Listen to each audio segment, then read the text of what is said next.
We'll get started. So I'm going to mute everybody. Actually, Petra Lewis is still connecting to audio. I'm going to mute everybody while at the beginning, and then Why did this is too? I wish I could mute the hot rods going across Northern Boulevard. I'm going to mute everybody, and then I have my little introductory spiel to say, and then when let this person in. When the Ekua reads, what I'm going to do is I will pin her video, so hers will be the main face that you see.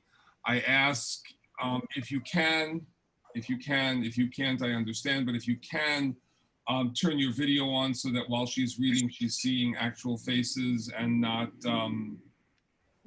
not gray squares with names, because it's a different experience to be reading on Zoom as much as it is a different experience to be listening on Zoom. She'll read for about 20 minutes or so, 25 minutes. How long did you time it? It's about 20 minutes, maybe a little under. So she'll read for about 20 minutes or so. Then we will we'll do a Q&A. We'll do a brief Q&A. We'll take a break, and then we'll do the open mic. And actually, let me mute everybody because. That's about 2011. Okay.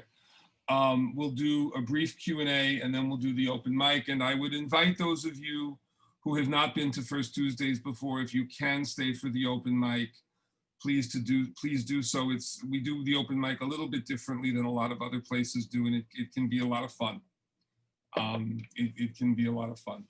So let me say officially, welcome back to First Tuesdays. It really is lovely to see those of you who are regulars, and welcome to those of you who have not been a part of First Tuesdays before. My name is Richard Jeffrey Newman. I'm the host and I am the curator of this series.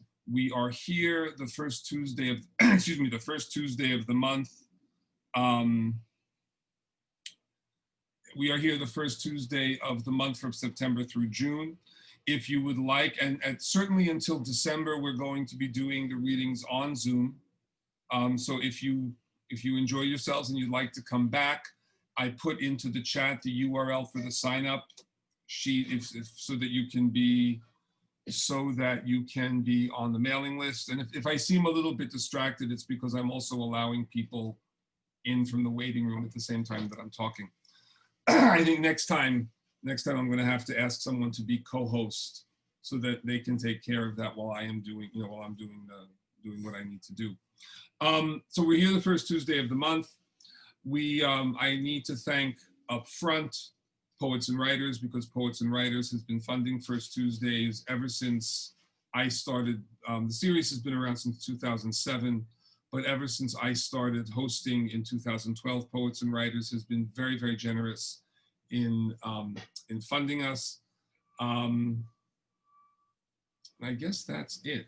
I'm so used to giving the usual spiel about, we usually have this series at Espresso 77 Cafe, and I talk about how wonderful they are and generous they are for doing this, letting us use the space for free, and that you should all go buy food to support the space, but we're not there. So, but I will, because I don't know I've had a hell of a day. So I'm just going to lift a glass and welcome to you all and say welcome. Yes. It is a crazy and difficult time, and it's really wonderful that we can come together like this and share stories and listen to people read, and then later on to share our own work. So I'm going to pin Nanekua's video so that she is the one that people see, and then you should be able to, can you unmute yourself? Oh, I didn't even realize I was muted. Okay, so let me introduce you, and then you'll start to read. Okay, so Ekua Brew Hammond is the author of Powder Necklace, which Publishers Weekly called a winning debut. And is that what you're going to read from tonight? No, I'm reading something entirely new. Oh, okay. She was named to the Africa 39 list of writers with the potential and talent to define trends in the development of literature from sub-Saharan Africa and the diaspora. Her short fiction was included in the anthology of that name, Africa 39. Her work also appears in Everyday People, The Color of Life, and another book called New Daughters of Africa. She has forthcoming a children's book and another novel. She was a 2019 Edward F. Albee Fellow, a 2018 Ake Arts and Book Festival guest author, a 2017 Aspen Ideas Festival scholar, and there's a whole list of awards that I'm not going to read the whole thing because it's more important that she read for us. I will also say that every month she co-leads a writing fellowship at Manhattan Center for Faith and Work. Please welcome Ekua, Brew, Hammond. Thank you so much, Richard, for having me. And thank you so much for everyone who is on. I am reading new work from a novel that I am working on at the moment. So I look forward to your questions after. And I thank you for being here. So welcome to my home as I read. Okay. All I had was a picture of the house, a wide 2-story building topped with Spanish tiles. There were 2 gates, numbers carefully painted on the high wall between them. I held up the black and white snap, my eyes leaping to compare the passing buildings outside. Driver, slow down, eh? I think we're close. Auntie Enam lives around here? Wow. Like the kids, my head spun at the 1- and 2-story cement homes set back from the paved street, all sitting high on raised foundations. Yards-wide patches of land separated one whitewashed house from the other. Several were enclosed by low gates that kept the property visible to passers. Some had wraparound porches, others were partially obscured by trees aflame with blossoms or heavy with mangoes. Others nested behind high walls, bougainvillea spilling over the tops. Mommy didn't leave Daddy in the village to bring us to a bush house. I inhaled. I haven't left your dad, Selom. Bando is a town, not a village, MFA said, as his father liked to remind. Selim twisted her lips at us. I turned back to the photograph Enam had posted along with 5 10-pound notes, matching the numbers on the wall we were cruising by. Driver, stop. This is the place. Wow. The taxi driver turned to nod in agreement with Selim as he yanked up the handbrake. It'd be fine house, eh? Formerly, only the British could stay here, but Nkrumah stopped that, he said. Ghana is for us. Driver, gather our things. I stepped out onto the street, a restless tremor from our nearly 10-hour journey radiating through my legs. Mommy, you're back, Selim pointed. I sucked my teeth at the dirt and sweat that stained the back of my blouse. We all need a bath after that bando trotro. Go and knock on the gate. Which one? There was a guard gate at one end of the wall and a car-sized gate at its center. Which one do you think? Selim asked her brother. Madame, I've taken everything from the car. Will you be able to manage? I looked at the 3 suitcases and 4 bags he had set in front of the driveway gate. We'll be okay. Madame, everything be finished from the car, Selim said when the taxi left us alone on the street. This was what Eli had been afraid of. I do not want the kids ashamed of where they come from. If they're embarrassed of Ghana, they're embarrassed of us and themselves. I could hear him now. Stop exaggerating, Selim. You know we're also Ghanaian, MFA said. She raised a hand to her head in mock salute. Ich bin Deutsche. Selom Agbegan, daughter of Kokwi and Eli Agbegan, MFA snorted, very German. Ko. I flinched at the eruption of barking Selim had sparked on the other side of the wall. Why are you shouting like that? I'm Ghanaian, so I'm knocking like a Ghanaian. Shh, someone's coming. A short, firmly built, red-skinned man opened the guard gate. Good afternoon. I'm Kokwi Agbegan. My sister, Mami Kokwi. A smile dispersed his freckles. You are welcome. Mami Enam is happily expecting you. I'm Tamaklo. I hadn't realized I'd been holding my breath, but now I exhaled with the slow, steady release of a punctured tire. Tamaklo, bring your things inside. Bring our things inside. Before you bring our things inside, put the dogs away, eh? Oh, he chuckled. They won't do anything. They won't do you anything. Selim cowered behind me. If I go in first and see? If I strode through the gate only to take 2 leaping steps back? The barking grew more frenzied as he snickered at our fear. Come on, they're fine. He walked in again, disappearing behind the wall. Tamaklo, lock them up. The dogs snarling in their shed, Selim and I walked freely. This house could be in Bremen. If it were much smaller, Emifa said, as we followed Tamaklo up the path that led from the guardhouse to the main building. Look at their cars. Selim pointed to the open garage. A pearl-colored BMW and dull white Land Rover sat next to each other, another car-sized spot beside the Rover waiting to be filled. And they have a pool. She stopped to study the tree by the cars. Tamaklo, what kind of fruit is that? Tamaklo turned, careful not to drop my bag from his head. Bro, Tamaklo, he's your elder. You should be calling me Bro Emifa. I'm 6 minutes your senior. 6 is the devil's number. Mase nula, always talking. I huffed, my exhaustion from the trip and my marriage extending the march to Enam's door. It's cashew fruit. Tastes nice, Tamaklo assured. What does Auntie Enam do? Selim whispered when we stepped inside the house, she and her brother setting their bags on the kitchen floor. Everywhere I looked, I saw something I wanted for us in Ghana, things we had had in Bremen. A fridge instead of a leaking icebox, a modern stove instead of an ancient fire hazard, a kitchen table that sat 4. Ease. I put my bag down. Uncle George works for Nkrumah, I said. Is that my big sister? Tears blurred my eyes at Enam's voice. 14 years. Novinye, Novi. She hugged me tightly, rocking me in her bony arms. Atu. I wiped my eyes so I could compare her with my memory. Enam was taller than I expected, taller than me. A short glossy wig waved around her full cheeks and faint lines bracketed her smile. But her smile was the same. The smirk of a child who was always picked up when she cried. You haven't changed. Enam laughed as tears sparkled in her eyes. She grabbed a fistful of belly flesh through her green and white tie-dye boo-boo, the duo of gold bands on her finger aligning with the light that streamed inside. Haven't I? I turned to the kids. This is your Auntie Enam, and you must be the famous Emefan Selom. How old are you now? 12, Selim answered for her brother.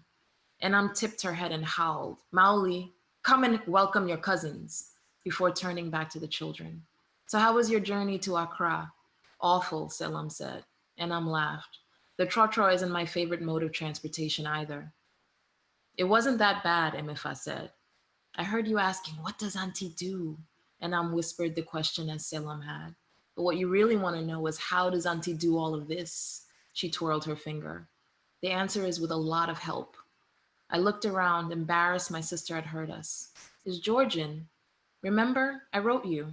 He's managing a resettlement project for the VRA, living in a village called Asukoko for the time being. He comes home on weekends. You'll see him.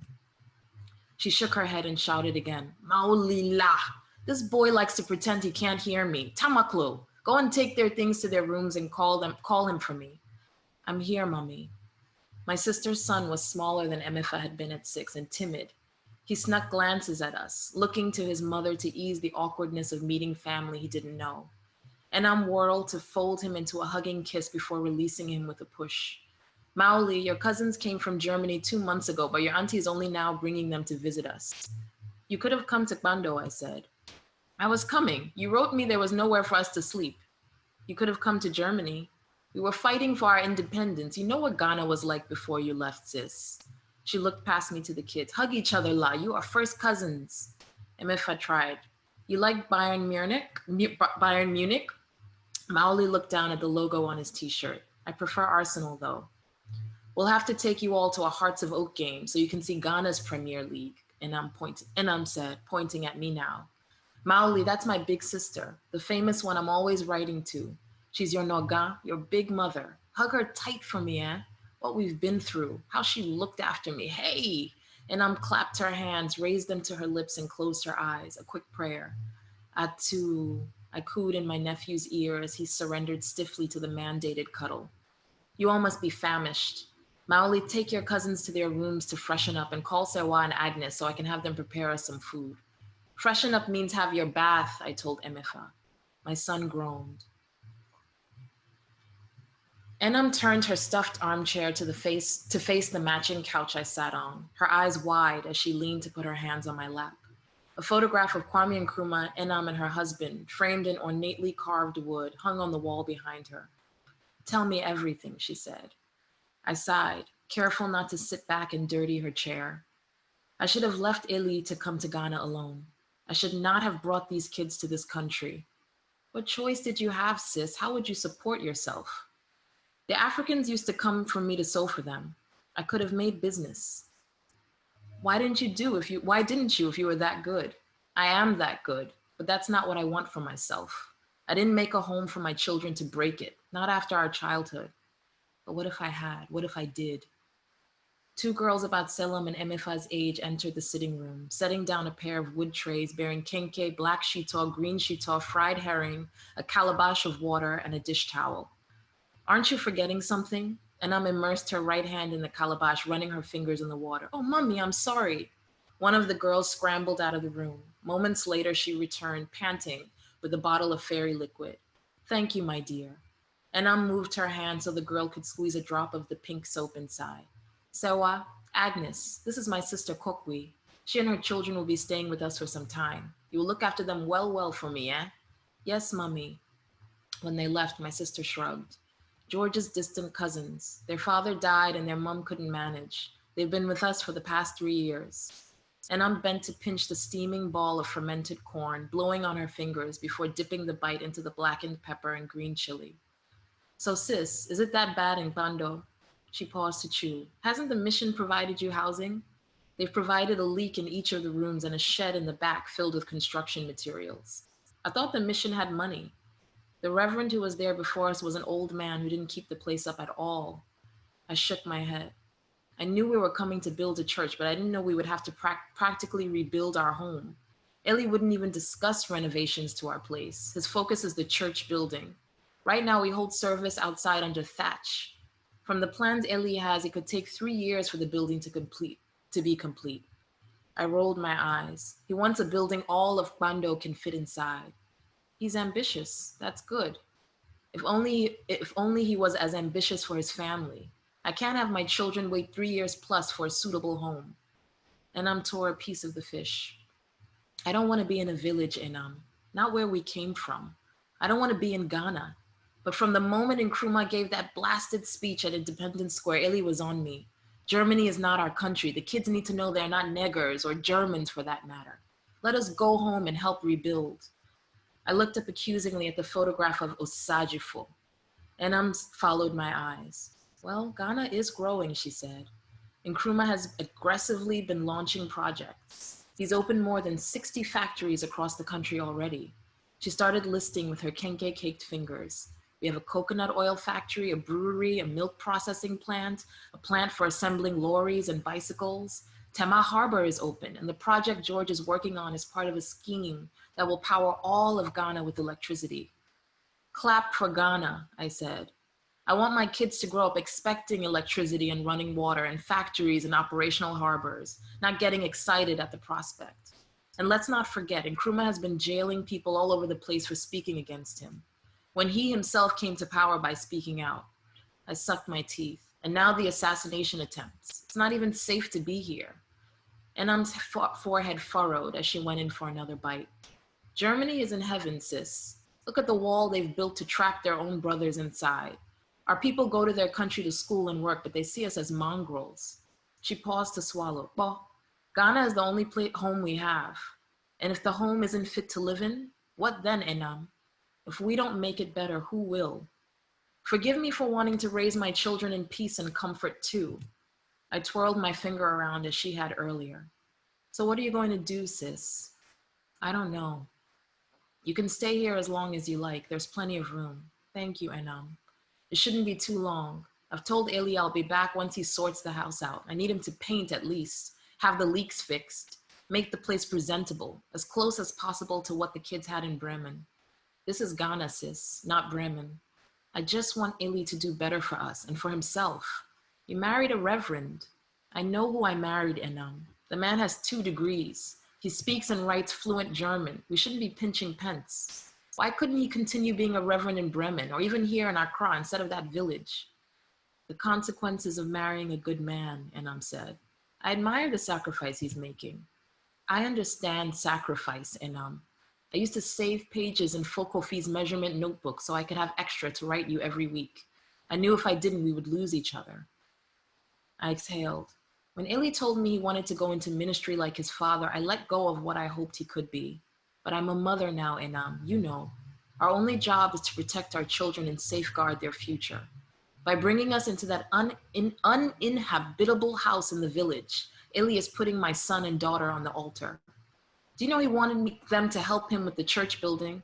He wants to make them laborers, my foot. My children will not be made to accept low standards as the norm.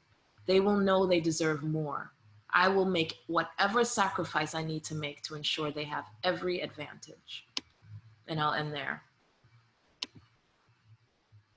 Thank you so much. Thank you. Hey, If you unmute yourself, we can give a round of applause because that was really, really wonderful. So I'm going to unpin the video so that if people have questions, you can put the questions in the chat or you can ask them if you like. Wrestling, you can. No questions, comments? Go ahead, Maria. Okay, so thank you very much. I really enjoyed it. Thank you. I'd like to read more of it. One of your characters said, the one I have been writing to. And I was curious, who is the person that you have been writing to? The person that I have been writing to personally. Yeah, I mean, you know, we tend to do that sometimes. Not always, but. Oh, I see what you mean in terms of the story that I'm writing, who I'm Yeah, writing kind the of, story yeah. to. Your children, your cousins, your family. I don't know. I will say that I'm writing it for myself, but I'm writing it for my parents. I think that when I was, before I went to Ghana, I didn't understand why they came to America, why they, you know, what made them leave. And so I became really just curious about like the history of particularly the time that they were young in Ghana. And that that is sort of the beginning of the genesis of this book.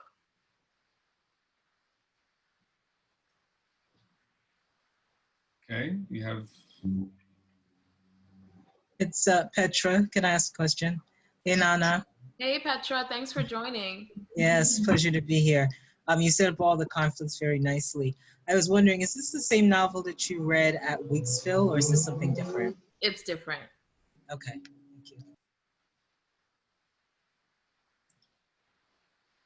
This is actually a book that I've been working on for several years, and for a long time as I was working to get it, to sell it, I just kind of put it away and started working on another novel, which is excerpted in New Daughters of Africa, and which is what Petra is referring to, that I read at Weeksville in Brooklyn, Weeksville Center, Heritage Center in Brooklyn. So one of the things that let me come a little closer rather than, so one of the things that I noticed as you read is the narrative kind of puts the reader right in the, right in the middle of Ghanaian politics, right? And, you know, and just kind of, you get, obviously it's at a particular point in history, but the dialogue between the two sisters kind of puts you, you know, you are in the middle of whatever the struggle was before and what is coming after, right? And I was just wondering if you could say just a little bit about what that history is. Yeah, so so as I mentioned earlier, I was really sort of curious about, you know, why my parents left Ghana, because they spoke about it so glowingly, and they would always say, like, you know, in Ghana it's amazing, and you people don't know, and as I started to read about the history. My father is also very into politics, so he would often tell us, stories about Kwame Nkrumah. He was a young pioneer, which was like sort of like a young propaganda organization, that really, was there to propagandize Kwame Nkrumah. So I knew about him from my dad, and I wanted to learn more. And so basically, where this story starts a little after independence. Ghana wrestled independence from the British in 1957. And there were such high hopes. Kwame Nkrumah was on the cover of Time magazine. He was, for lack of a better sort of comparison, like the Obama of his time. The whole world was excited about this. This, you have to realize, was sort of like happening right as the civil rights movement in the States was just beginning to gather steam. And so this was a big victory for, African Americans were looking at the African nations that were fighting for independence as inspiration. Martin Luther King Jr. came to the Independence Day ceremony. So this was such a huge moment. And many Ghanaians were hopeful and excited by what was happening. And then a couple years later, 3 years later, you find, unrest and dissatisfaction brewing. Some of it was sort of fomented by the way the British left things in the country. But some of it was also, Kwame Nkrumah went from, this like amazing, like inspirational leader to becoming paranoid.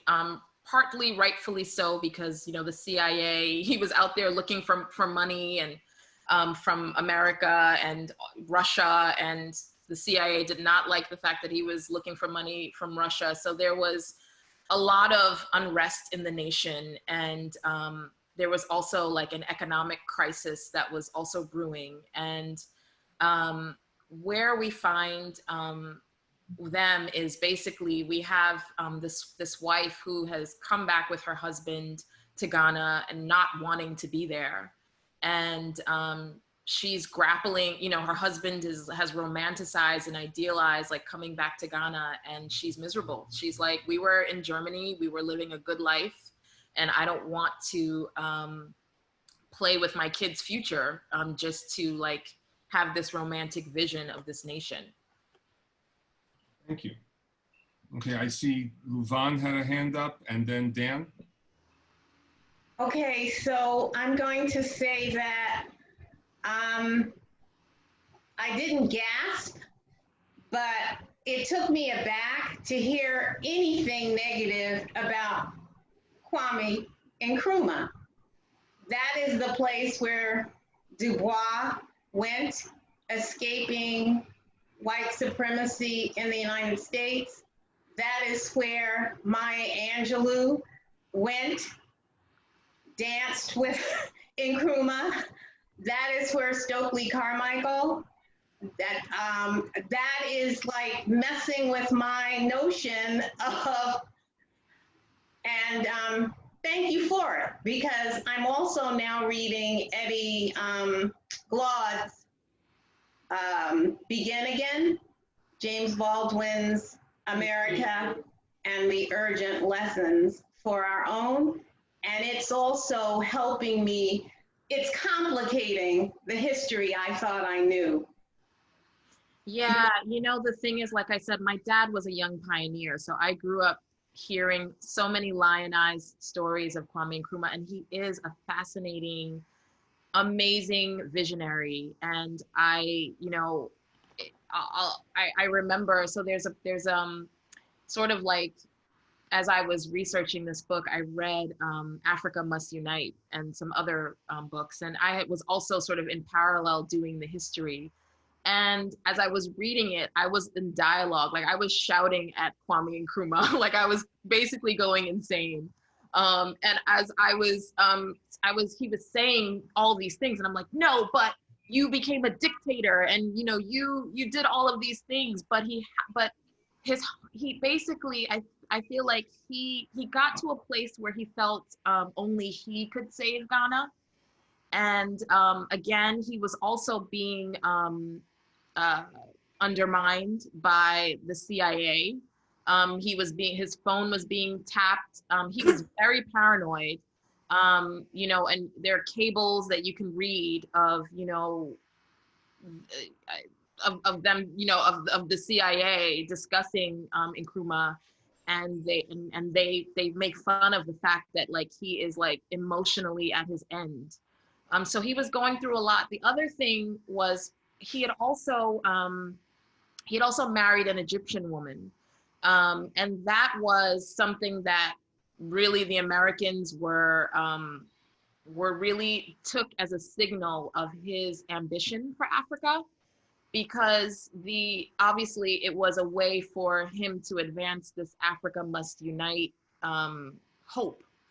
And in doing so, that was a big threat to, the former colonial powers, who, again, on the surface, they were, yay, good for you, Africa, you've done well, you've wrestled independence. But as I write in the book, a lot of the seeming advances that were taking place, some funded by, the US, the UK, Italy, Greece, what have you, were actually really disadvantageous to Ghana. And part of it was something that I think many, people of color struggle with, is this, Kwame Nkrumah was so determined to prove, as he said in the independence speech, that, an African man can run his own affairs, an African man can run his own nation. He needed to prove that to white people, to prove that to the world. And in the end, I think that was part of what made him lose his way, because his focus started being industrializing the nation in a way that was not necessarily advantageous to the people, though it was in some level. He wanted to compete with, the Europes and, the North Americas, but it was again born out of this desire to prove something, it was part of what made him lose his way, I think. So Louvain, if you could type the title of the book you mentioned into the chat, some people didn't catch it. Yes, I saw that, but I wanted to listen, and like you mentioned, Richard, at the onset, I didn't want to be distracted either. I wanted to listen to what Nana said. I will put it in the chat. Thank you.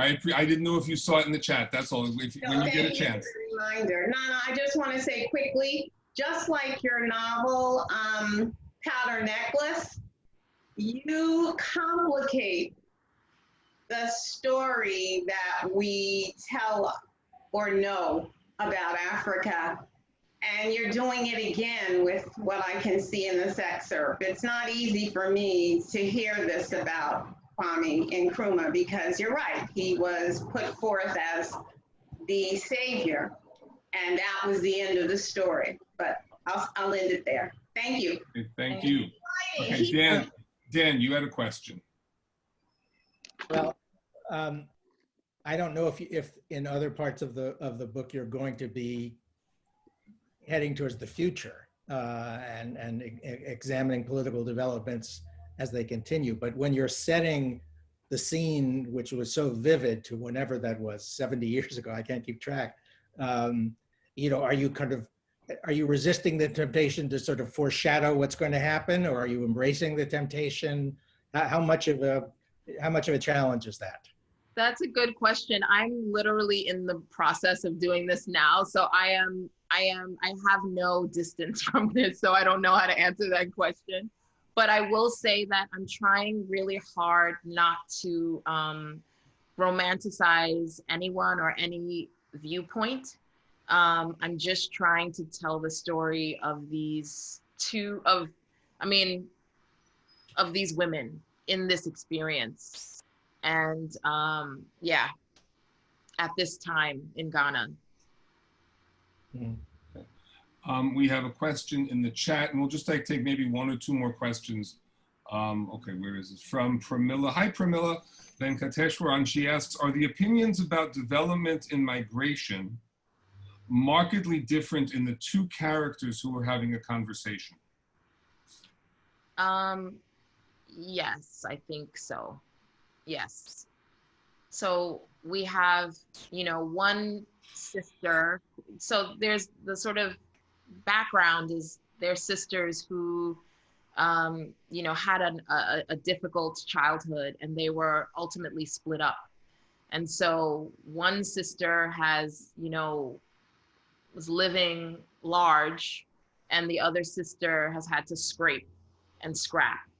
And so they have different perspectives on it. One sister has sort of like a front row seat to, you know, all of the hope and optimism that Kwame Nkrumah brought and represented. And one sister doesn't have time for the idealism. She wants her children to have a good future. She doesn't care where that is or where that's going to be. And she doesn't think it's in Ghana. Thank you. Do we have maybe one more question? Is that Saran or Saran? I don't know. Saran. Saran, Yeah. Simmons, please. Hi, thank you, Richard. Hi, Nan. Hey, Saran. Looking forward to your book. I was just going to say, I was going to ask you earlier how much research you had to do or how much cultural knowledge did you already have, which I kind of already addressed that. But also, I just think it's going to be interesting to see what's going to happen with the sisters because it's going to be tension because she's going to stay there too long. They have different on it. So I just wanted to say I'm looking forward to it. And yeah, that was it. So yeah, Thank you. Thank you. Thank you. That's all. Yeah, I did a lot of research. I found myself researching so many different things. Everything from like the Akan concept of the soul to, you know, who were the missionaries that were there around that time to, you know, obviously the politics of the moment, the currency, how it changed, so many different things that I didn't even realize. So it was amazing. And yeah. I started this project, like I said, trying to just get a sense of like what it was like for my parents and what kind of led them to leave Ghana when they did. And I more than, you know, I feel like I also feel like I just scratched the surface because so much, you know, so much I came across. I think, I mean, one thing, Louvain kind of pointed at it from one perspective, but I think, you know, it's so important that the history of Africa be complicated, I think, from a number of different perspectives, right? Because there's the perspective of how it's complicated from within Africa, but there's also the ways in which the narrative has been promulgated here, or in the West, let's say, right? You know, in general. And that, and it sounds like one of the things that this book does, or will do, is do that kind of complication as well, which it's really, really important for those kinds of stories to be made part of literature and not just history books. Not that history books aren't important. I mean, not that history books aren't important, but that, you know, that it be incorporated into literary forms as well. Yeah, okay. I agree. Okay, so I'm just looking at the chat. So we've got a comment that Maria, I guess, the diaspora stories would naturally conflict in some nuanced ways regarding history, the retelling and the understanding of it. I welcome the complications. And Zenarius is for the story being about these two sisters, but I'm not sure. Well, I have to say, Zenaria, that the story isn't necessarily between these two sisters. The story is a little bit more complicated than that. It's about, the story centers two women, but the two women aren't the two sisters. so I don't know. I feel like I will go crazy because I've been going crazy reading this book and working on this book. So if I explain more, but suffice it to say that basically the inspiration was to really make, I feel like, to make the political personal, because I think at the end of the day, it all starts with like your home. Like, you know, there's all this stuff happening outside of your home, and you know, policies are going on, a president comes, independence, all of these things, rah, rah, rah. And we read about it. And they're these sort of like notes in history. They're these milestones or markers in history. But I really wanted to examine it from a really personal perspective. How does progress which is needed, good, impact people on the ground in a real practical way is something that I was really, that's something that preoccupies this book for me in writing this book. Like, I want to make sure that it's always personal, because you can read about the history, you know, you can read Africa Must Unite, you can read all of these amazing books about the history of Ghana, but I really wanted this to be about these people. Okay. Yeah. I mean, there's some questions in the chat, but I'm just because I'm just conscious of time, and I want to make sure we have time for the open mic. Yeah. So I'm gonna say, unless somebody really burningly feels they have to ask their question and wants to override me, I'm going to say, let's please give Ekua a round of applause, virtually, visually, because that was really a wonderful reading, and thank you so much for the answers to the questions, which were also really very interesting, and just, I mean, for those of us who may not know the history as well, and certainly, and for people who may not know your other work, it kind of builds a context, which I think was really important and useful. Thank you very much. So thank you a so round much of applause for Ekua Brew Hammond, please. Thank you. Okay, so let us take, it's 7:45. Let us please take about a 5 or 7 minute break if people need to get up, use the bathroom, get something to drink.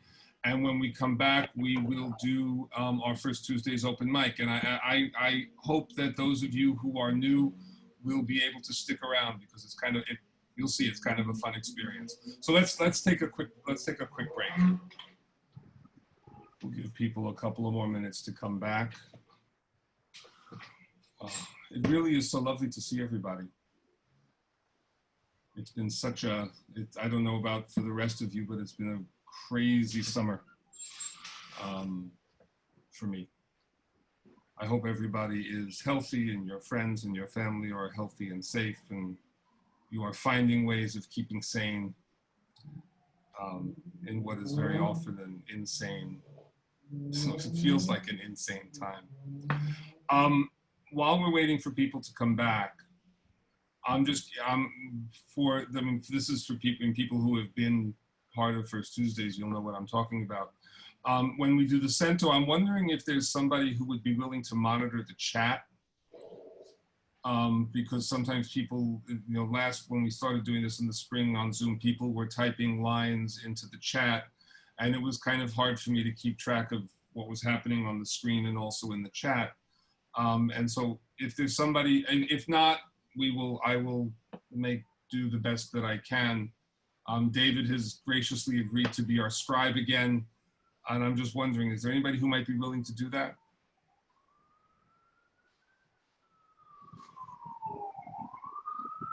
No? Okay.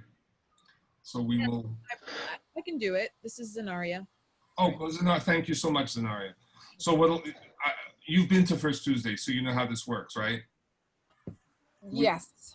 Right. So after each reader will ask for a line, and this way, if there are some people who put lines into the chat, you can read them out, and then we can have our discussion to decide which lines we want to use. Okay. So let's start the open mic. So for those of you who have not been part of First Tuesdays before, The way we do our open mics at First Tuesdays is people read, and there are about 11 readers. I'm going to ask that people limit themselves to a single poem so that we make sure that we have enough time for the cento, and we, kind of be conscious and considerate of how long people may have been on Zoom today, besides First Tuesdays. After each open mic reader, I'm going to ask if there was a line that people liked, and what'll happen. So after the first reader, I'll ask that. After the second reader, I'll ask. And little by little, what we do is we construct a cento, which is a poem, or some people call it a cento, a poem made up of lines from other people's work. And at First Tuesdays, it doesn't matter whether you've read poetry or prose at the open mic. We pick a line or a phrase, and by the end of the open mic, we have a poem that is basically your poem. It's a poem made up of lines from the work that those people who read choose to share. Tonight, sometimes I start with a poem of my own. I'll be honest, I have been so busy at school, I did not even have a chance to think about whether or not I had anything that I wanted to share tonight. So I'm just looking very much forward to sitting back and hearing what people have to share. So we have 1, 2, 3, 4, 5, 6, 7, 8, 9. We have 11 readers for the open mic, and the first up. And so what will happen is I'll call your name. I will find you on the screen. I'll pin your video so that who people will see. I will mute everybody, then unmute you, and you'll have a chance to read, and then we'll have at the cento. So the first reader is Peter Mara. Where are you, Peter? There you are. Can you unmute yourself? Yep, I got it. There you go. Hello, everybody. I'm going to read a new piece from a book of prose poems I've been putting together during the pandemic. And a lot of it's inspired by friends I had in the 80s hanging out in Times Square in the East Village. This piece is called A Strange Monster, An Interrupted Salome. Baby wanna come? The symbolic deity of a mouth that she was caressing was transformed into a portrait of seduction. Disquieting exaltations of the perverted wives did not quell the anger of the cannibals. Joys of medieval saints with a few suggestive creations of her libido did not satiate. Baby wanna come, I said. I'll describe it now and you'll feel much better. Gingerly, a pinprick, a delicate puncture in skin anointing girly playing cards with crimson lip prints and fingerprints of random voyeurs. Beneath Coney Island arcades, discarded women made love randomly under the surveillance of materialistic minds. She could see the joy in the vacant eyes. Wrap your lips around the horror film, she said. More atrocities unfolded outside their enclosure. Viruses marked their territories and waited and watched. Fantasy crucial sequence of his, unlike a pitiful, starving existence. Baby wanna come? A cold hand grabbed the disembodied piece and massaged it the full length up and down. Its previous owner wept bitterly over his loss. Baby wanna come, he said, and the strong, bitter smell of sin began to slowly fill the silent room. How much exists in a dying brain? She asked. Thank you. Thank you, Peter. So, do we have a line? Yes.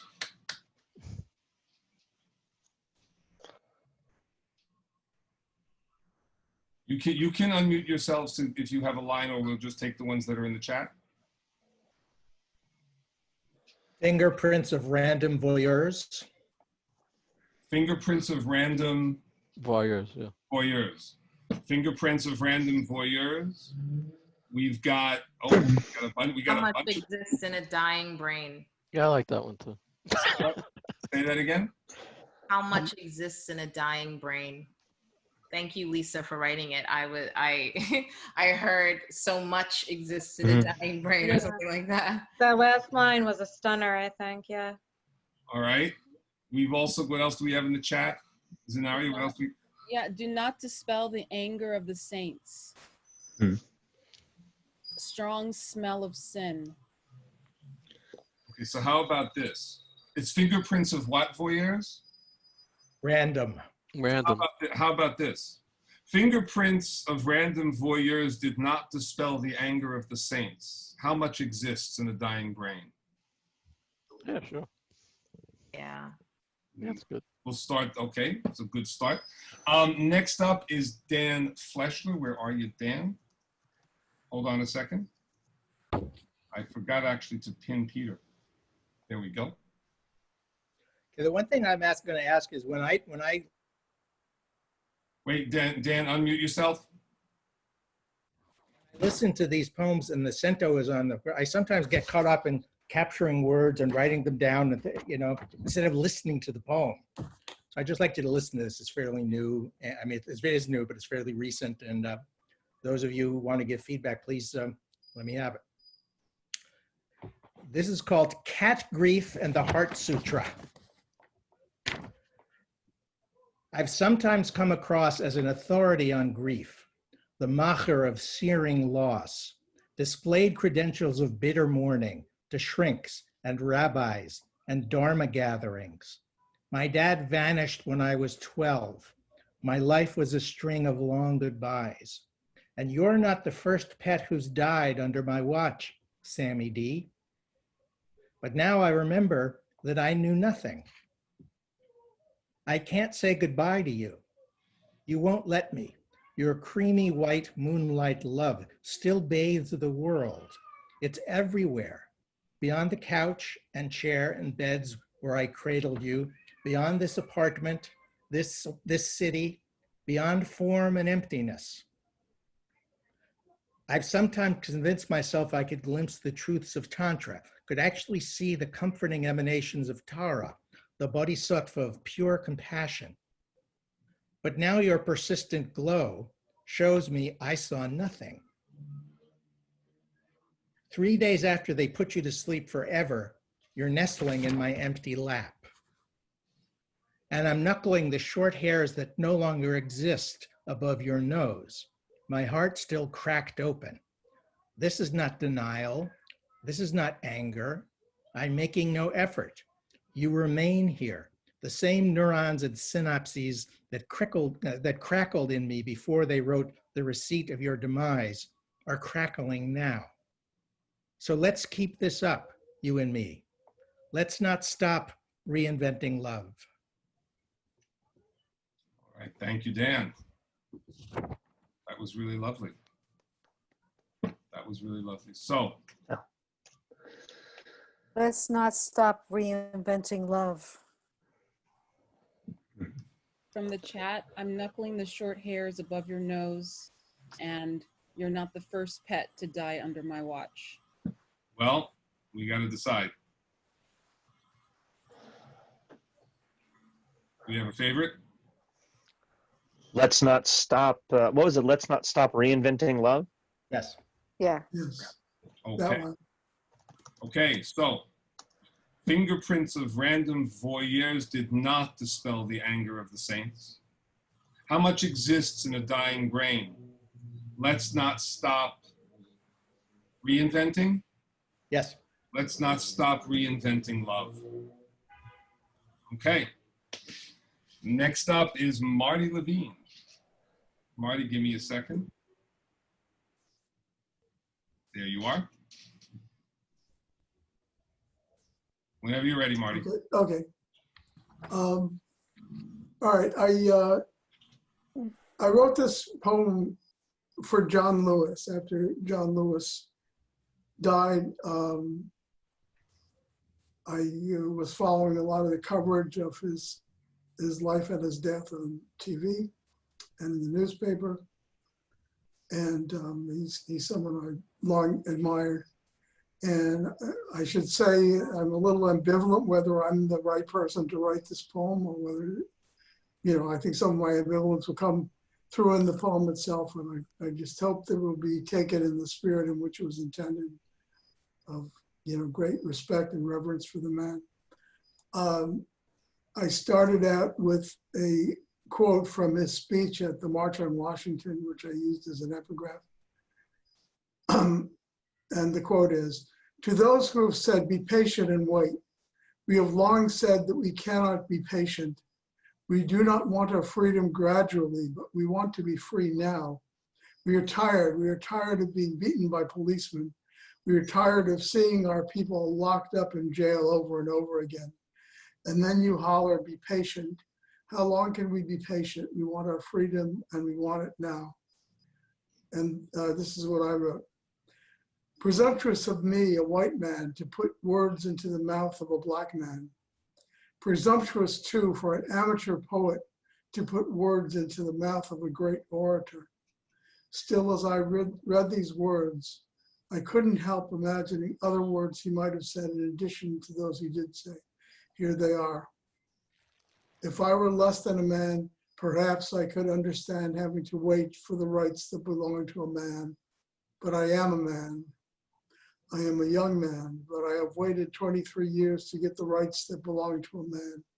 23 years is too long to wait for what should always have been mine. Every additional day only prolongs the injustice. And those who have come before me waited hundreds of years and never got the rights they were entitled to. How long should they have waited? If you stole my money, my house, my property, would you expect me to wait to get it back? It is mine. It has always been mine. And every day you keep it from me prolongs your crime. So no, I will not wait. I have waited far too long already." Thank you, Marty.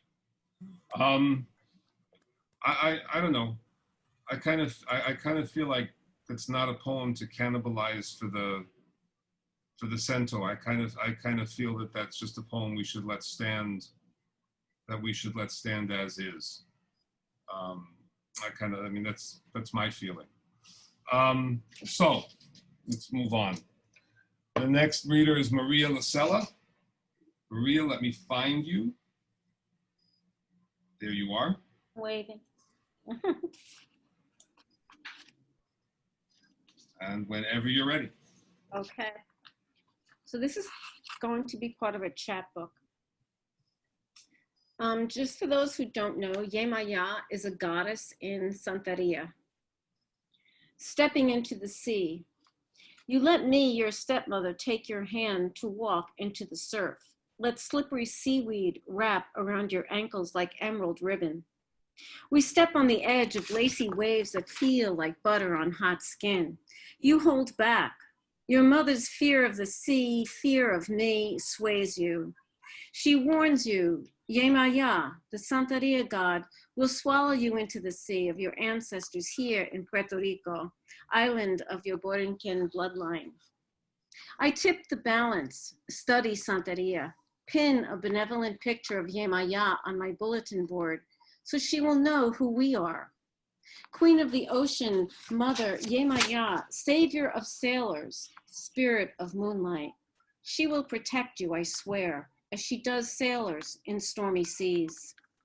Tall, lean, in silver drapery, she shows up in New Orleans hoodoo. In Brazil, her wizened face, a walnut. In Venezuela, I find a child-sized likeness of her, but I'm afraid to bring her home. Its eyes too lifelike. Today, we are in Puerto Rico. We weave our fingers together, dig our toes into the seed floor, sandy and firm underfoot. We enter the sea of your ancestors. Thank you. Thank you, Maria. All right, you have a line. From the chat, we step on the waves of slippery love. Your mother's fear of the sea of me sways you. So she will know who we are, savior of moonlight.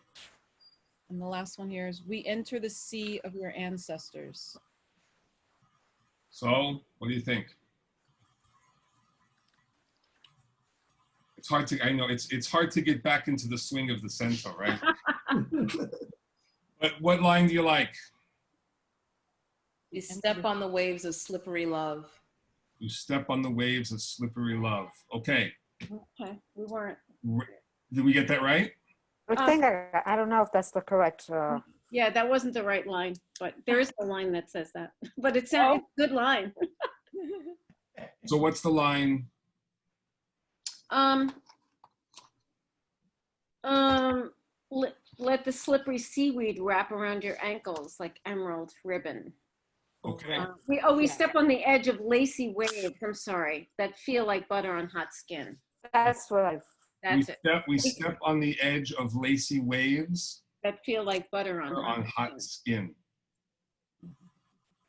Okay. I like the other one though. That's a good one. Another poem, Maria. Fingerprints of random voyeurs did not dispel the anger of the saints. How much exists in a dying brain? Let us not stop reinventing love. I get that right? Yes. Let us not stop reinventing love. We step on the something of lacy waves that wrap around us like buttery something. I don't remember. We step on the edge of lacy waves that feel like butter on hot skin.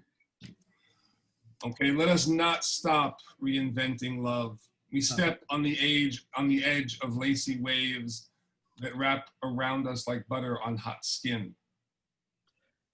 Except it's not let us stop. Let's not stop. Let's not stop. Yeah, I don't want to, it's not like some, Elizabethan, No, thank you, Dan. Let's not stop reinventing love. We step on the edge of lacy waves that wrap around us like butter on hot skin. That feel like butter on hot skin.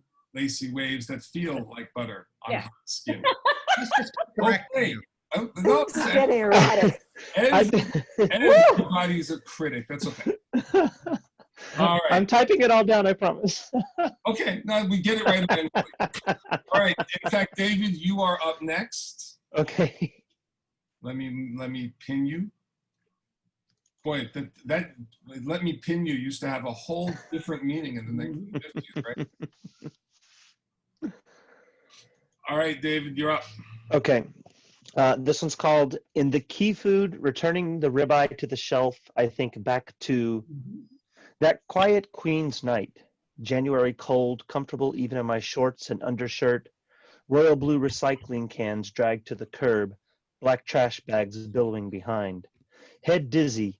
The vertigo world surround found neighborhood wavy and chest tight like clutched pearls. I stoop on steps, stopped, and still no stillness. Dizziness dribbled down into the arm like a babbling brook, artery brooking no passage, cracks in the walls crumbling under pressure, blood barriered, no bumbling through. I think I can, but really? Do I want to? Do I have to? And then 3 digits, and then 3 tidbits, and then 3 minutes, and FDNY, and EMTs, and ASAP, racing through red lights over the trafficked river of the LIE. Can this be my last lie-in? And through the meadows, fresh and full into Flushing, and this is how we get rid of the waste. And I, on stretcher, already poked and prodded and probed to monitor fault lines and rifts and ruptures as the ambulance careens around corners and past bodegas to land me between hospital walls bright like Times Square. And there is surgery. Cut it all out. Take it and chunk it. But no, a stent through a thigh to an artery, and outside myself I'm telling jokes. You put in a stent but no super soldier serum? And friends are worried laughing, you'll be fine, we need you around. And then a stint in CCU with a brief stop on the other side. Rest stop, or best to stop. And doctors are confused laughing. Sir, are you awake? I'm fine, I just fell asleep for a second. Zeus's magic bringing me back. Starting, stopped ticker, snoozed, then alarmed again. That starts to trickle fluids through, and even the broken heart can seal its own cracks with liquid gold, as if there were more value in that than sleep. How do you explain to Zeus that you're tired? How do you request no wake-up call at all? And yet, I am here, unmarveled by the marbled meat that martyred me another lifetime ago. All right, David, thank you. Yeah. Thank you, David. So from the chat, the lines are, and still no stillness, busyness dribbled down, and this is how we get rid of the waste. a stint through a thigh. And outside myself, I joke, you put a stent with a brief stop on the other side and doctors who confuse. Outside myself again, I'm telling jokes. Even the broken heart can heal itself with liquid gold. The broken heart can seal itself with liquid gold. Sir, are you awake? As if there were more value than sleep. And one more, a stent through a thigh, through an artery. Wow. So it's a lot of lines. We need one.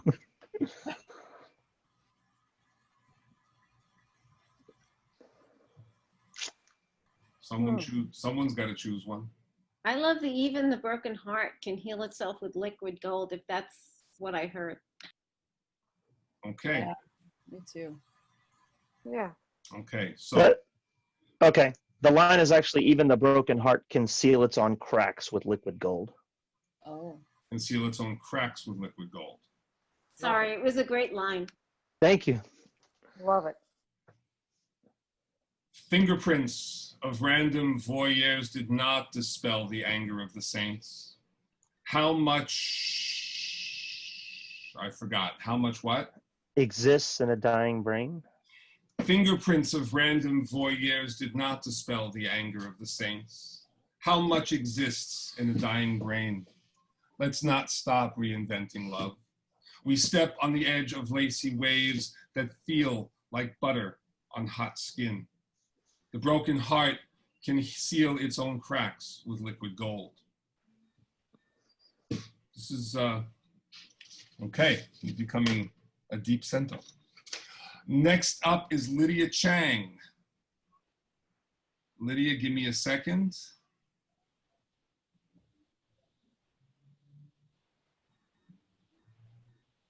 And Lydia, you have to, let me unmute you.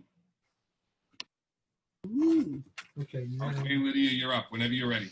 You can try to look up. Try to lift it. Lift it because you're looking down. So you see, yeah, that's good. Where? Yeah, you're right here. Okay, go ahead. Huh? Yeah, try to look up this way. Oh. Okay, good. Ah, I see.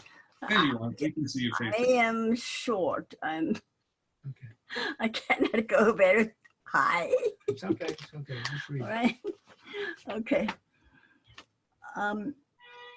My subject is a bowl of rice. Bowl. A bowl of rice.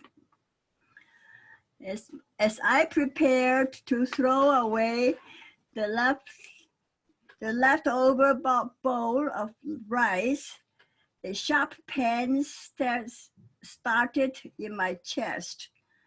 Grasping the bale, my hands trembling, I put this bale of rice into the refrigerator with reverence. How much I wish I could give this bowl of rice to my mother. My mother, whom I have not seen for decades, from the time when she was running from my brother's house in darkness, like an abandoned child. She was crying and staggering. I am hungry.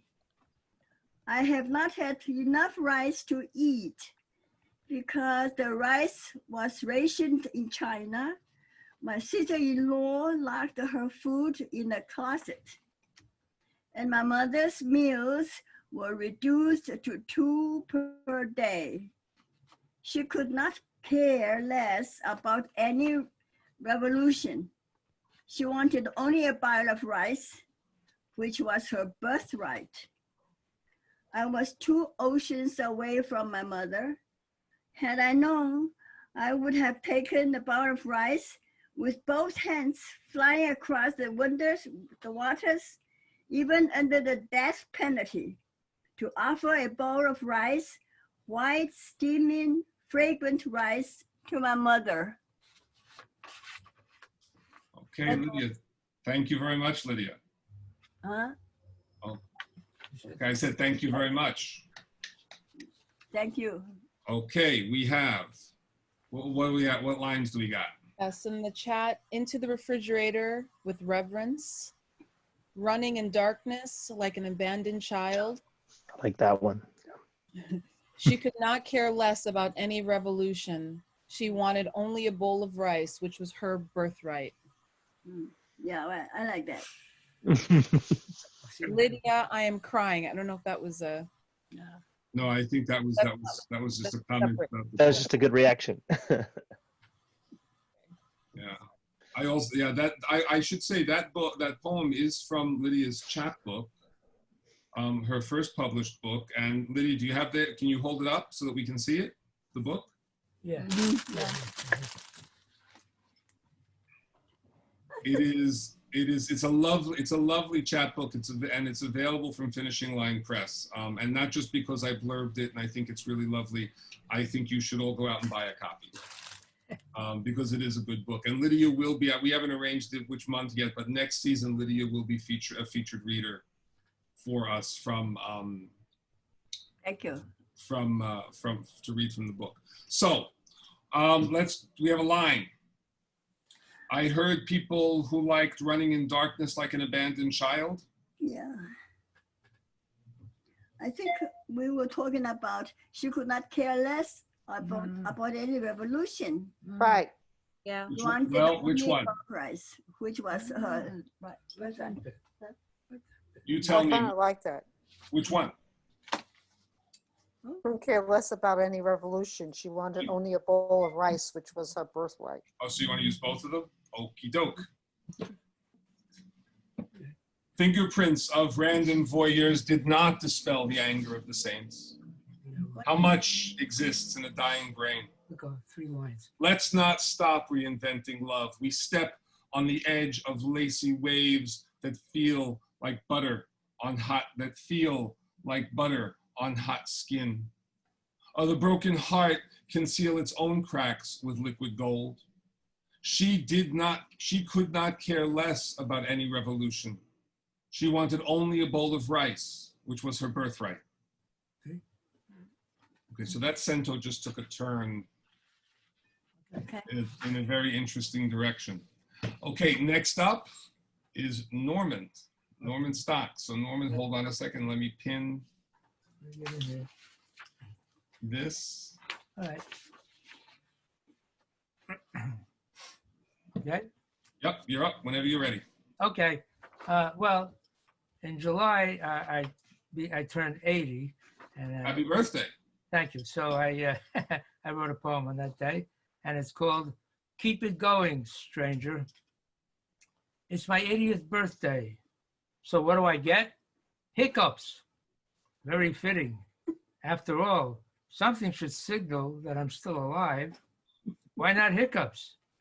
They show that at least my body still functions, albeit erratically. Better than nothing. Keep it going, stranger. That's what I call my body, stranger. Stay more or less as you are, hiccups and all. Okay. Thank you, Norm. And seriously, happy birthday. Thank you. Okay, we have a couple from the chat. Let's see. Something should signal I'm still alive.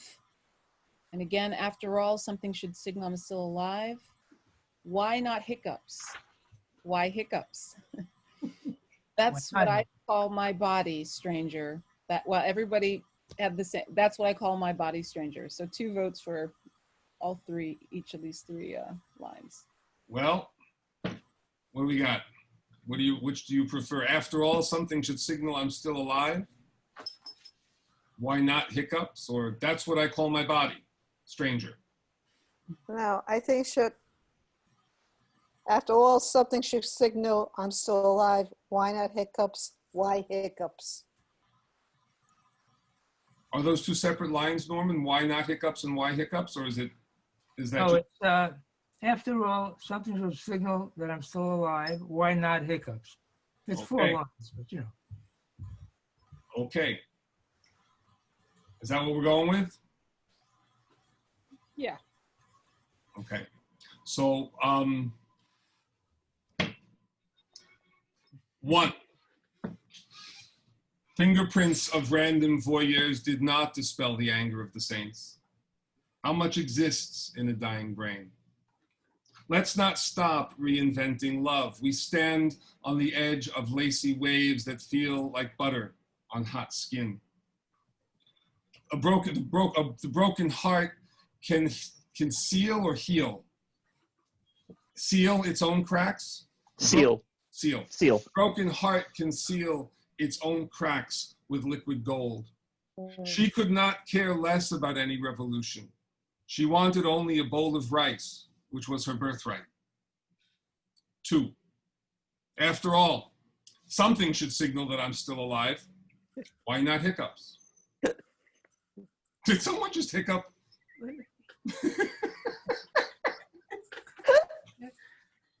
Okay, we have,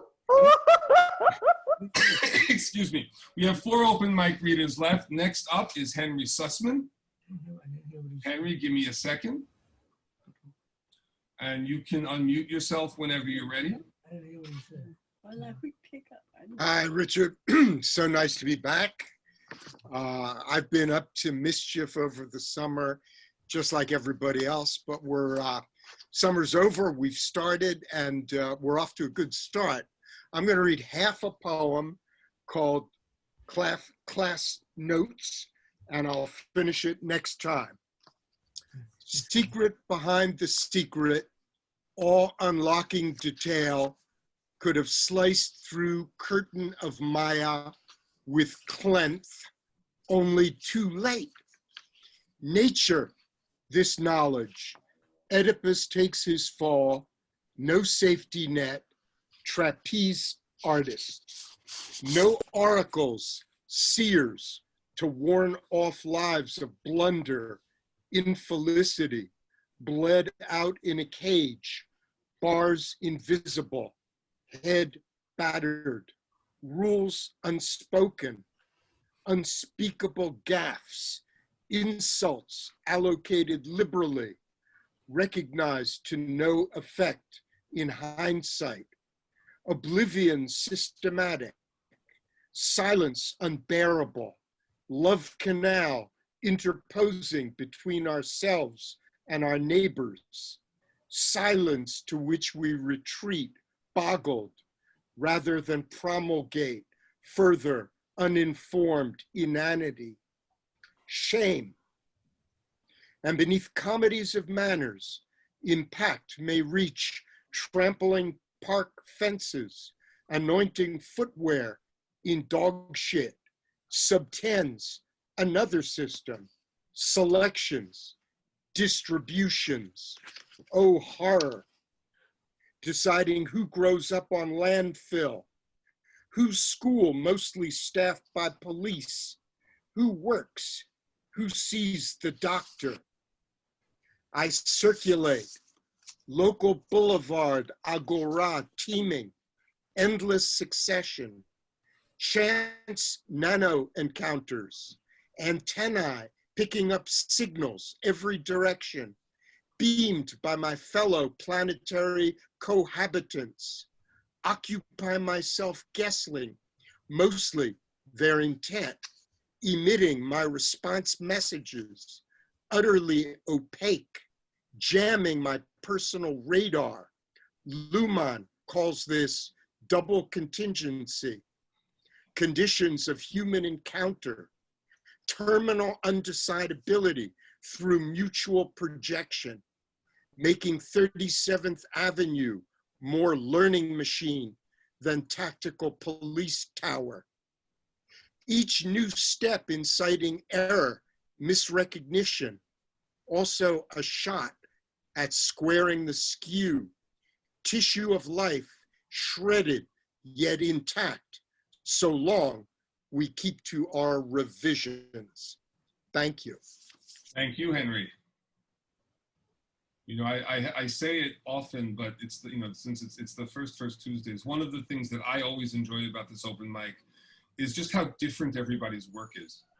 It's just such a range of work, and it's interesting and takes on all kinds of different subjects. And I just Not just because it's my, I'm the host, but I just really, really enjoy that about listening to all of it. Menu already. Okay, so do we have a line? Okay, the lines offered are could have sliced through curtain of, Maya. sorry? Maya. Maya, okay. No oracles to ward off. I couldn't catch that whole line, but it was a long line. Sure. Okie doke. No oracles, seers to warn off lives of blunder. Infelicity, bled out in a cage. Love canal interposing between ourselves and our neighbors. Silence to which we retreat. Anointing footwear and dog shit. Anointing foot, a second for that one. Oh, horror, deciding who grows up on landfill and jamming my personal radar.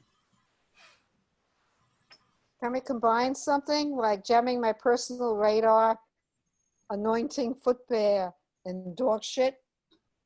Sure. Why not? Why not? Enough.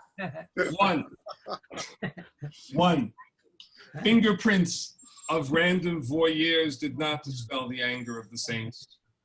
How much exists in a dying brain? Random fingerprints of random voyeurs did not dispel the anger of the saints. How much exists in a dying brain? Let's not stop reinventing love. We step on the edge of lacy waves that feel like butter on hot skin. The broken heart can seal its own cracks with liquid gold. She could not care less about revolution. She only wanted a bowl of rice, which was her birthright. 2. After all, something should indicate. After all, something should signal I'm still alive. Why not hiccups, jamming my personal radar, anointing footwear, and dog shit? All right, the next person to read has, I think, not read it First Tuesdays before. So please normally we would, Gordon, do a whole big round of applause for you at Espresso 77, but please let Gordon know that he is welcome. He has not read here before. This is his first time reading with us. So Gordon, welcome. Unmute yourself when you get a chance, when you're ready, Okay. and whenever you're ready. All right, I'm sorry I didn't have a chance to ask before, but can everybody hear me okay? Good. Yes, you're okay. Yeah, it's been very good. I really appreciated everybody tonight. Okay, this is something I wrote in the spring. I had to just rewrite it, and I think I'll have to rewrite it again at the end of fall. You'll see. None can see around the bend, flattening the curve. Spring came with all its flowering and green, but not the sounds of children playing, laughing. No ball games in the parks, no open playgrounds. And then the summer came, but like no other. No take me out to the ball game to be sung, no Shakespeare in the park on summer nights. No spilling out of village jazz clubs on the streets at 2 a.m. No wakes for Finnegan in Irish pubs. No opera. No openings in Soho galleries. No Broadway shows. No Highline. No street fairs. But we can hope for some relief by fall unless a new surge comes along, and then all bets are off. And we are back again behind our doors, behind our masks, and properly social distanced from those we know and love till who knows when. So I'll raise my glass to all and say, here's looking at you, kid. We'll meet again. But it will be like this on Zoom. Till then. Thank you. Thank you, Gordon. And I hope that you will come back and read more for us. So, So what do we the got? chat says, no spilling out of village, no wakes for Finnegans and Irish pubs. No wakes for Finnegans and Irish pubs again. From those we know and love till who knows when, properly social distanced until who knows when. I raise my glass to you, kid. Here's looking at you. Well, which one do you like?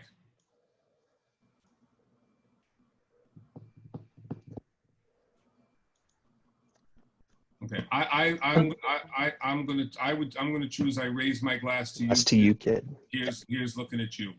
Only thing is, it's not quite accurate. Okay.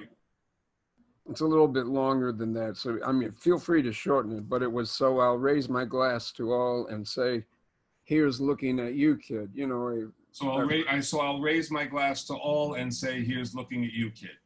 We'll meet again. We'll meet again. Okay. 1. Fingerprints of random voyeurs did not dispel the anger of the saints. How much exists in a dying brain? Let's not stop reinventing love. We step on the edge of lacy waves that feel like butter on hot skin. The broken heart conceal itself, conceal its own cracks with liquid, conceal its cracks with liquid gold.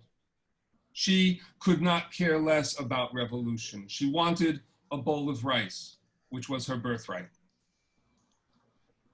2. After all, something should signal I'm still alive. Why not hiccups, jamming my personal radar, anointing footwear with dog shit? So I'll raise my glass to all and say, here's looking at you, kid. We'll meet again.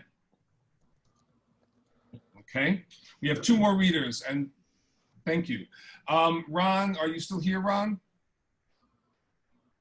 Ron Bremner? I think he left. Oh, that's too bad. That's too bad. In that case, we are down to our last reader, Patricia Carrigan. It is you. You are in the spotlight. Okay. Hold on a second. We put you up there, and whenever you're ready. I'm ready. I wrote this the other day for Jerry Jazz Musician. I hope he takes it. September song. September's breeze, slightly more than a whisper, rubs shoulders with a tired, overheated August sky. Summer makes its exit, seeks retirement from a year struck by 10 swords. Precious days grow shorter and leaves to be set aflame. Mr. Brown's bee-harp trumpet takes a stroll with Miss Vaughan's sultry vocals, urbane and mellow, like a walk through Central Park, where masked lovers hold hands and masked loners hold on to themselves. Golden days refuse to die. Bodies and souls convalesce. And yes, the city will be okay. Thank you. Okay. Hey. In the chat, seeks retirement from a year struck by 10 swords, where mass lovers hold hands and golden days refuse to die. I was writing, I didn't get a chance to finish, bodies and souls coalescing. Convalesce. Convalescing. And yes, the city will be okay. Thank you. So. I think over the last one. Well, no, it's your poem. You don't get to choose. It's your poem. They have to choose. Okay. But what if we did, and yes, the city will be okay? I think that would go lastly with the, it would go nicely with that last line that we had. Okay. All right. So this is your cento for the first Tuesdays of the 2020-21 season. 1. Let's see if I can get through the whole thing. 1. Fingerprints of random voyeurs did not dispel the anger of the saints. How much exists in a dying brain? Let's not stop reinventing love. We step on the edge of lacy waves that feel like butter on hot skin. The broken heart can seal its own cracks with liquid gold. She could not care less about revolution. She wanted a bowl of rice, which was her birthright. 2. After all, something should signal I'm still alive. Why not hiccups, jamming by personal radar, anointing footwear with dog shit? So I'll raise my glass to all and say, here's looking at you, kid. We'll meet again. And yes, the city will be okay. That is your Cento. Thank you all who read so much. That was really a lovely open mic.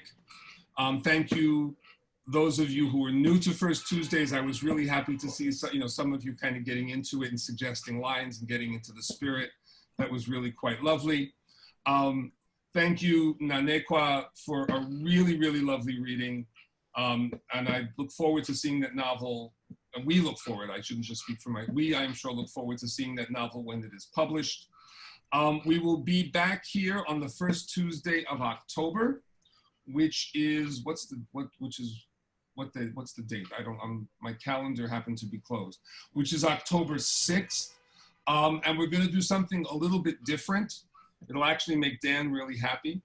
Where's Dan? You will appreciate this. The person who was supposed to be the featured reader unfortunately had to cancel. And so we're going to make October an all open mic night. And I think rather than try and do a Cento that might be, I don't know, 20 lines long, I thought what we would try, so I mean, for those of us who are regulars, we've been reading work together for now almost 10 years, right? 8, 9 years. And so I thought that what would be nice was we'll limit it to one poem, but then after each open mic reader, we'll give people a chance to just respond to the poem and talk a little bit about the poem and what did you hear and make some comments on the poem rather than focus on the Cento. I think that would be a nice thing. It'd be a nice change of pace, and it would be a nice way, more people will read, and it'll be, we'll see where the discussion goes. That's something that I think, would be really nice. And it might be a nice way to welcome people who are coming to read for the first time as well, to do that. So, I'm just looking at the chat. So Michelle, I'm gonna read them out because I hope you won't mind that I read these out because I just think it's nice to hear. So Michelle Finley is saying this was amazing and my first time attending. I am a fan of Ekua's, that's why I attended. Michelle, thank you so much for your kind words. Nana says this was the perfect way to start September. Thank you, it really was. And Luvan says first time and simply rollicking and wonder-filled. Thanks so much to the brilliant Nana. Richard, terrific reading. Thank you, thank you. David says it was a great first show. And David Siller says, thank you, Nana. Thank you, Michelle. And I'm okay, now I can't keep up with this anymore. You can all read it. You can read the chat for yourself. But really, thank you so much for coming. I will say personally, after a really, really difficult day, this was just absolutely lovely for me. It really, I needed this, and so I appreciate you all very much for being here. I will just remind you that way up at the top of the chat, if you look up at the top of the chat, I put the link for the sign-up sheet if you would like to be on the First Tuesdays mailing list. You can subscribe there. I send out messages, only publicity for the series, and occasionally if there is news for the literary community in Queens, which is kind of where we're centrally located, I send it out, but you won't get very many emails from me. Unless anybody else has anything they'd like to say, I will wish you all a lovely night, a wonderful start to the fall, and hopefully I will see you all back here in October. Thank you so much, everyone. Thank you.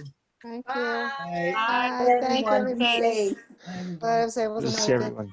Thank you all. Have a good night. Thank you. You too. Take care, everybody. 5.